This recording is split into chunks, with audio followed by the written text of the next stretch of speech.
एक महत्त्वाची अपडेट आहे। ठाकरे गटाच्या मिलिंद नार्वेकर यांचा विजय झालेला आहे। पहिल्या पसंतीची 22 मतं त्यांना मिळाली होती।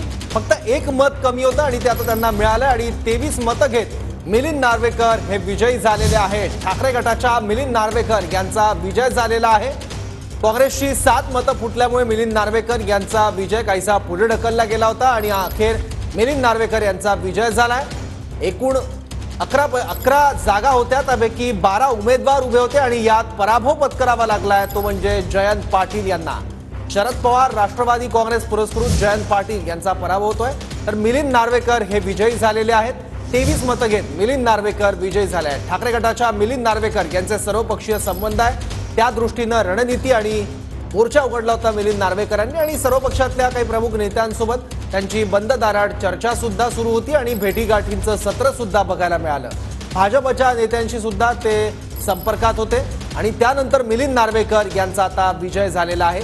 23 मतं एकूण मिलिंद नार्वेकर यांना मिळालेली आहेत, तर शेकापच्या जयंत पाटील यांना पराभवाचा सामना करावा लागतोय। मतमोजणी सुरू असताना जयंत पाटील यांनी केंद्रावरून काढता पाय घेतलेला होता, त्यामुळे तेव्हाच त्यांनी पराभवाची मनाची तयारी केलेली होती आणि आता मिलिंद नार्वेकर यांच्या विजयाची घोषणा झालेली आहे। 23 मतं घेत मिलिंद नार्वेकर विजयी झालेले आहेत। आताची सगळ्यात महत्त्वाची अपडेट आहे। दुसऱ्या पसंतीची 3 अधिक मतं ही नार्वेकरांना मिळालेली आहेत। पहिल्या पसंतीची एकूण 22 मतं मिलिंद नार्वेकर यांना मिळाली होती।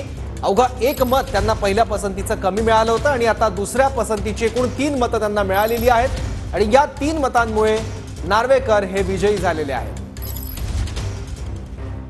शेकापच्या जयंत पाटलांना पराभवाचा सामना करावा लागलेला